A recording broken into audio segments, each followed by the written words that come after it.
It's TK Friday and it's time for another full edit. Stay tuned.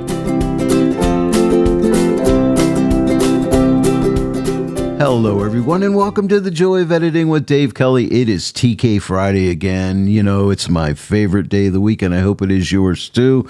We're going to do another full edit. This image comes to us from Jay Carver.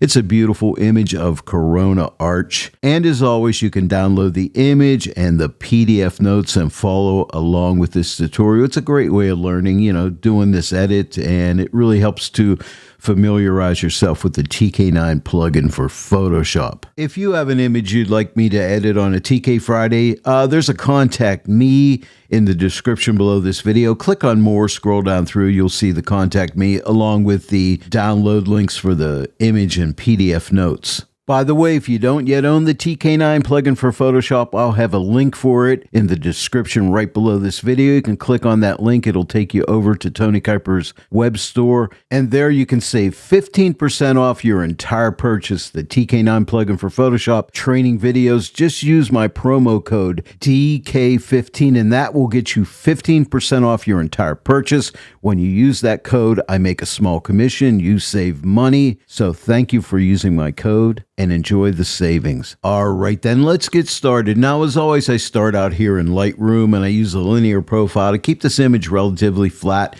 I believe this is a sunset, such a beautiful sky in this image, and did some basic edits here. And as far as detail, just a little bit of sharpening, some noise reduction, lens corrections. I always enable profile corrections and remove chromatic aberrations. And as far as a crop, no crop in this image. And then at this point, I would just right click on the image, go to edit in Photoshop, but I'm already there. Now, starting out here in Photoshop, the first thing I like to do is do a balance and contrast, you know, even out the sky in the foreground, add some contrast, some color grading if I need it. I don't really need it on this image. This image, I believe, is a sunset image, so I don't want to lighten it up too much. And if you watch my TK Friday videos, you know I like to use a Midtones 3 mask to protect shadows and highlights from clipping, but I am going to be doing more subtle adjustments here, so I don't have to worry about that. So I'm not using the Midtones 3 mask today. As I said, I'll be processing the sky differently from the foreground. So what we'll do is hold your Command or Control key down, come to the Combo or CX panel and click on the Sky button.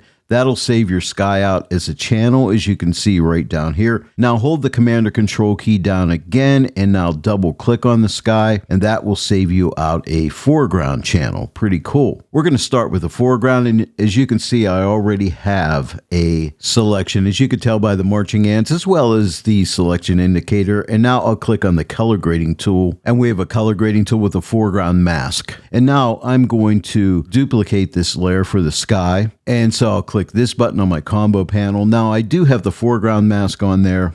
I can invert this mask by clicking this button right here. And now we're just selecting the sky. Now, another way I could have put this mask here was to go into the mask calculator, clicked on sky, click this button to apply it. But there's so many different ways of doing things in Photoshop. And with TK9, I'm going to click the X to close the mask calculator. I could have also added another color grading layer by clicking this button right here. It would have added the layer without the mask, and then I could have used the mask calculator. And that's the way I show it in the notes, but just want to show you there's all kind of ways of doing the same thing. We'll start out with foreground, so I'll click right here to make this layer active, and we have the color grading tool here. I'll start with midtones. I'll click the midtone button. I just want to lighten up the midtones a bit. Actually, a good bit. I'm going to lighten them up to like right there, 54. Now, I know that looks really light, but I'm going to click on the shadow button and I'll pull back on my shadows to -12. And now you see how they darken up. So here is the before and here is the after. We're off to a good start. Now we'll click on the sky color grading layer, make it active. We'll start out with midtone. So I'll click on the midtone button and I will start to open up those midtones by dragging the slider. Now, when you drag this slider, you don't see a change until you release the click of your mouse. And I'm going to take it up to like 19 right there. Now, you don't want to go too high here or you'll start to lose some of the detail in here. So a little bit goes a long way. So right there at plus 19. And now we'll click on shadows, and I want to darken up some of the shadow tones in the sky, and we'll take those back to right there, a minus 31. Now let me shut this layer off. Here's before and here's after, and I think we're off to a really good start. Next up, one of my favorite adjustments, and that is mid-tone contrast. And on this sunset image of Corona Arch, I think it's going to be beautiful. So let's see. I need to get to my multi-mask panel, so I'll close my color grading tool by clicking the X. Nothing changes on the color grading layers. I'm going to click on the luminosity button, and then what we want to do is choose a mid-tone. So here's midtones 1. It's not strong enough. Here's midtones 2. Now, these are all midtones. This is midtones 2. This is midtones 3. That's going to be too strong, so I'm going to use midtones 2. And now we need to output this mask. I'm going to output it to a curves adjustment layer, so I'll click on this button. And now you can see that mask on a curves adjustment layer. I'm going to come up here to the presets, click the drop down, and I always like to use strong contrast. So just click on strong contrast, and there's that contrast. I think it's a little too strong, so I'll click right here. A slider comes up, and I'll just ease off on the opacity to right here, 89%. Now here's the before and here's the after, and I really like it. And usually after I do a mid-tone contrast, it darkens the image a little bit, so I like to follow that up with a lightening of the midtones, and that's easy to do, and I'll show you how I do it. Let's go back to the multi-mask panel, click on the luminosity button, and it's a midtone I want to lighten, right? And normally I'll use midtones 1, but if you want a stronger midtone lightening, which I think I'll need, I'm going to go to a midtones 2. It's still a midtone, but it's a lighter mask. And now I'll output that to a curves adjustment layer. Now you could pretty much use any adjustment layer. I'm only using it for a blend mode. And so what we'll do is click on this button on the combo or CX panel for a screen blend mode, and see how that lightens up our midtones. And that's a little too light, so I'll click right here and get my opacity slider and drag this back to right there, 84%. Now let me shut this layer off. Here's before and here's after, and I like it. Now, what is next? Now, we have this beautiful Corona Arch. I like to bring out some detail, but also pop a little bit more detail in the sky. You don't want to go crazy there in the sky, so this has got to be a subtle adjustment. And to do that, I went into the Adobe Camera Raw filter. I did try a clarity action, but I like the result I got better with the Camera Raw filter. So here's what we do. On the Combo or CX panel, you see this button right here. If you hold your Command or Control key down, click on this button, you'll stamp all your layers together because we have to take a pixel layer into Camera Raw. And it also turns it into a smart object so we can come back and change it if we don't like the result we get. And next, click the ACR button in either the Combo or CX panel. That sends us into Camera Raw, and we want to go to Effects. If your effects aren't open, click on Effects, and I just want to add a little bit of clarity, not too much. I'll drag this slider to the right.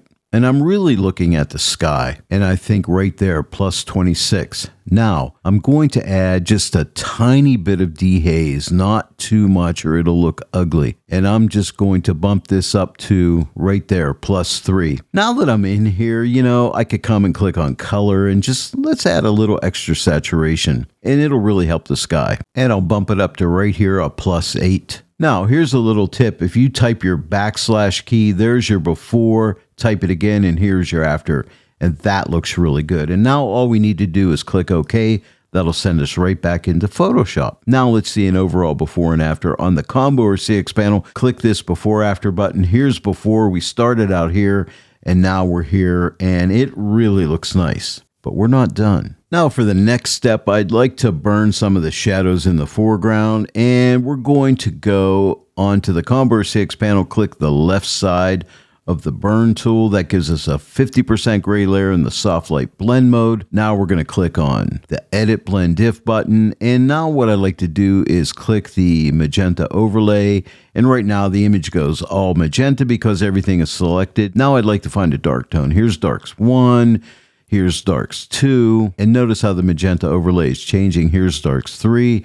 Everything in magenta is targeted. Here's darks 4, here's darks 5, and here is dark 6. See how it's really just targeting the very dark tones, and that's what I want. And now we can shut off the overlay by clicking the double arrow magenta button again, and now we have a black brush, and what we want to do is use like about Let's try 30% opacity. Right now I'm at 50%. I'll type my 3 key. That gets me to 30%.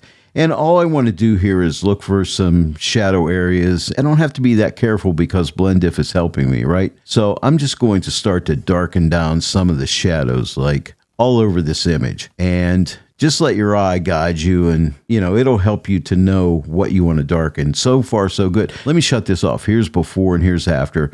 Now I want to get back in here, so I'll go down to 20%. I'll type my 2 key, and let's get some of this back in here. Now, when you paint one time, you're applying the effect. When you lift your brush or unclick your mouse and then click and paint again, you will add more of the effect. And now I'm going over here. Now, we don't have to worry if I click the double arrow magenta button again. You can see I don't have to worry about getting into the sky. It won't get there. I'm going to get this a little bit more here. And always come back and shut your layer off. Here's before and here is after. Pretty good. And maybe I'll get a little bit on this arch. Not too much. But let me come back in here again. Maybe darken this up. And take your time, but I think it's going to be okay for now. Let me shut this off. Here's before and here's after, but see how that darkens up the shadows? I really like it. And now let's follow that up with some dodging. Now we have a lot of nice light coming in through this arch right in this area.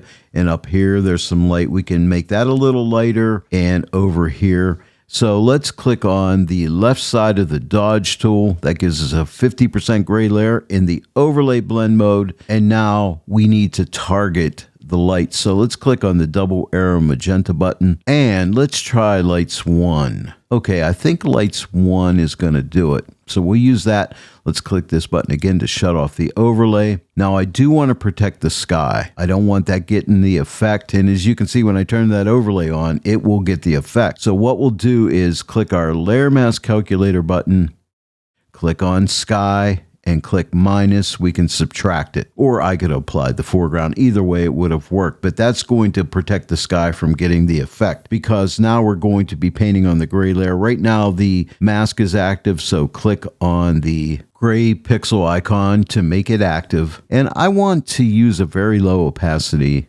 because this could get really strong fast, like 10%. I'm at 20% right now. I'll type my 1 key. That gets us to 10%. We may even go down to 5% if that's too strong. And let's start to paint. I'm going to come down here. And remember, if I lift my brush and paint again, I'll add a little bit more of that effect. But I just want to lighten up some of these lights down in here, make my brush smaller, and like hit across here, like over here. There's some light right here.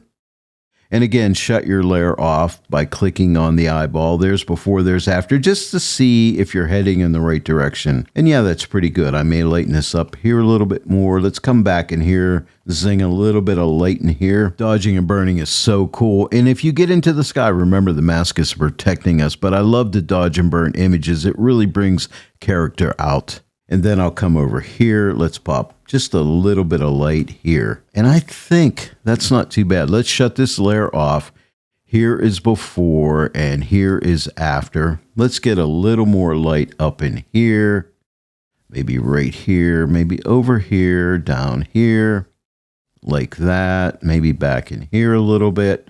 Let me shut this off. Here is before and here is after. Again, before and after. And now look at the image. I'll shut off both dodging and burning. Here's before dodging and burning, and here is after. See how much nicer that looks? And I can almost hear you out there. Hey, Dave, what would soft pop look like on this image? Well, let's check it out. Let's go to our TK actions. If your actions aren't open, click on your TK action button and look for soft pop. Click it, and it will apply soft pop. And I really like what it's doing to the sky, but you know what? It is way too strong. But I'm going to try something here. Let's see if Edit Blend Diff can help us. And I experimented here. I tried it in dark tones. Let me click on Darks 1. That's what it looks like in dark tones. Here's what it looks like in light tones. I'll click on Lights 1. But then I tried Zone 3, which is basically the midtones of the image. So I'll click on Zone 3 and I thought that is it. Let me shut this off. Here is before and here is after. It's mainly affecting the sky. It's a little too strong, so I'll click right here and my slider comes up for the layer opacity, and I'll just pull this back a little bit. And I think I'll go to right there, 80%. Now let me shut this off. Here's before and here's after. Isn't that nice? A nice little bit of color boost, mainly up in the sky, right in this area, right here. And now I want to do a little more dodging, but we need to get brave here. And what we're going to do is dodge without a net, meaning no blend if. So what we'll do is click the left side of the dodge tool, gives us a 50% gray layer. Now I only want to do the foreground, so what we're going to do is click on the layer mask calculator, and we could click foreground and click apply. That applies the mask. This way we're only going to be affecting the foreground. Click on the gray icon, so we are actually painting on the pixel layer of the image. We need a very low opacity, like 5%. So hold your 0 key down and type your 5 key. That'll get you 5% brush opacity. And remember, this mask is protecting us from getting into the sky. So I'm just looking for some interesting areas to zing a little bit of light into, like right around in here and here. You know, and this is more of the artistic approach here, like down in here, we'll get a little bit more light. Maybe down here, we'll throw a little bit of light across here, just to add some more interest, maybe right in here. We'll follow this up with a little bit of freehand burning, but something like that I think is pretty good. Maybe I'll get this right here in the edge, just a little bit. Now, again, always shut off the layer. Here's before, here's after. Again, before and after. Now you can always take your opacity, click right here and the slider comes up, and I like to take it the whole way off and then just maybe drag it up slowly until your eye says, yes, that's beautiful. And I think that's beautiful right there. I think I'm going to do that. Now let me shut this layer off again. Here's before and here's after. Before and after. And I like that. It just really shows that light coming in through that arch. I'll come back to the opacity slider and maybe give it just a little bit more. Yeah, like that. Let me shut this off. Here's before and here's after. Before and after. Maybe too strong. Let me pull it back. You know, decisions. But this is a nice thing. You can always come back after an hour or two or possibly a day or a week and revisit it with new eyes. And you can always come back and tweak things up. But I think I like it. Again, here's the before the dodging and here's the after. I like it. Now let's follow that up with some burning. All right, on either the Combo or 6 panel, click the left side of the burning tool, 50% gray layer, and let's add another layer mask. I'll click on the layer mask calculator. We'll click on foreground. We'll click apply. This way we can't get into the sky. And I'll start out, I think in my notes I have 10%, but I'm going to go to 5%. This will be a little more subtle. Now remember, when you paint once and unclick your mouse or lift your Wacom pen and paint again, it will add more of the effect subtly. Now, this is something important. You'll notice right now the mask is selected. If I start painting, nothing will happen. I need to be on the pixel layer, so click on the gray icon. Now you're on the pixel layer.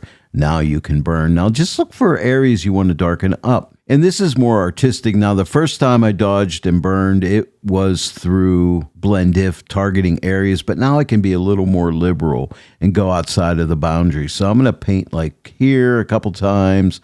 And again, I'm just looking for areas that I think may really help.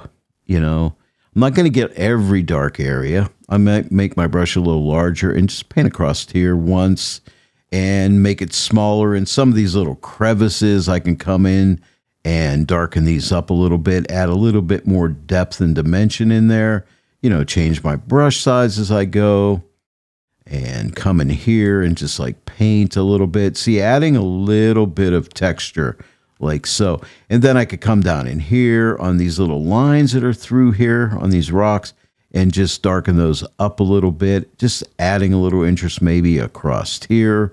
And again, all the while, shut off the layer. Here's before and here's after. Again, before and after, and just see what kind of effects you're getting. And then I may come and maybe darken this up a little bit, maybe down in here some more. Again, I'll shut this layer off. Here's before and here's after, but you get the idea, right?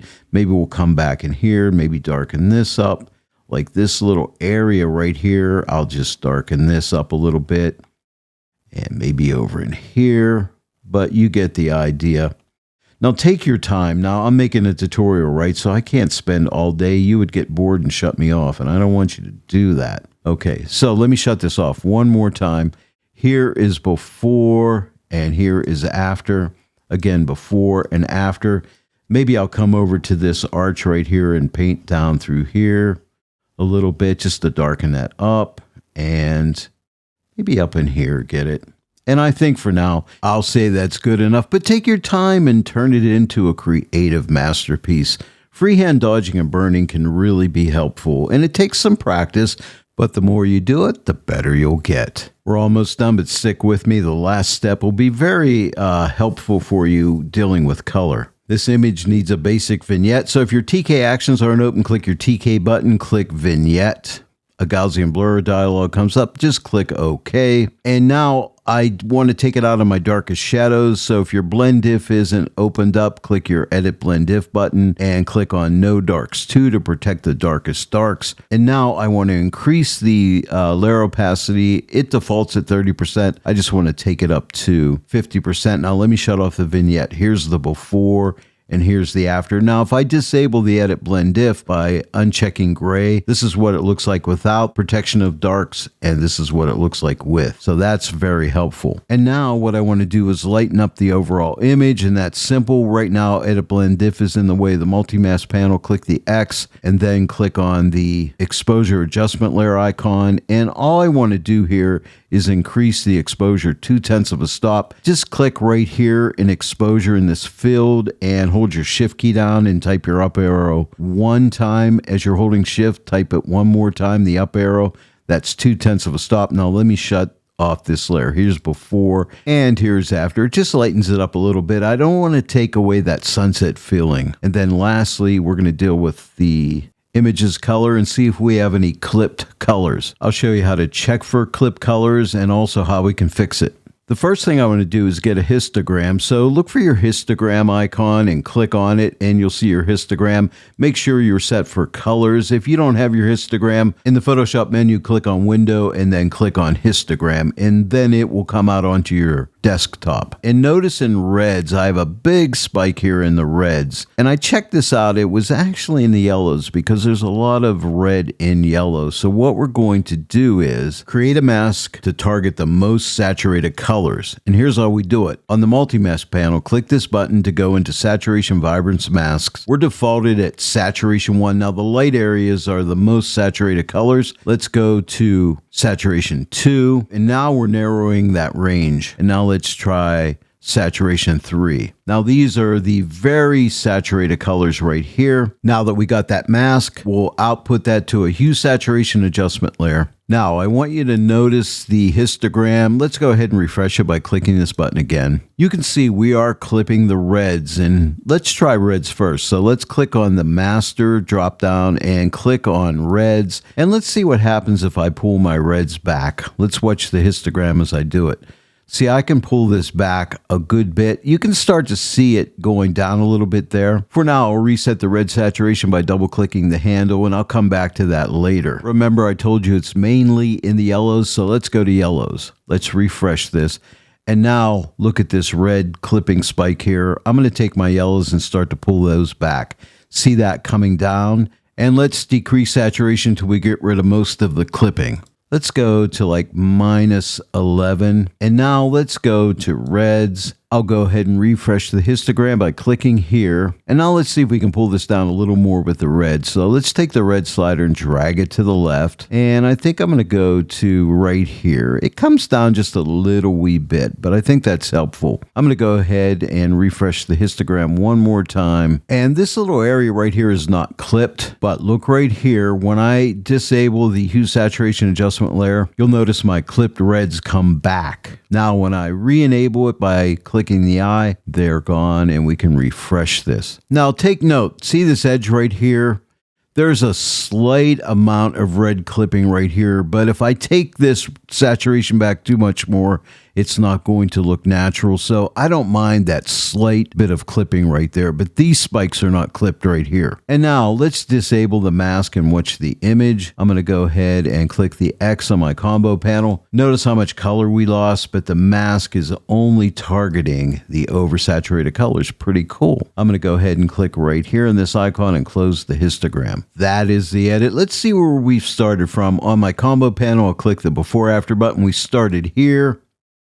And now we end up here, and I really like the final result, but I do hope you download the image and PDF notes and give this edit a try. Well, there it is, everyone. Another TK Friday comes to a close. I hope you enjoyed today's full edit. If you did, please give it a like, share it with your friends. If you're not yet a subscriber to my channel, please subscribe, click that bell notification icon, click all so that you'll receive all notifications, and then every time I upload a new tutorial, you'll get notified about it. I want to thank each and every one of you for joining me today in the Joy of Editing with Dave Kelly.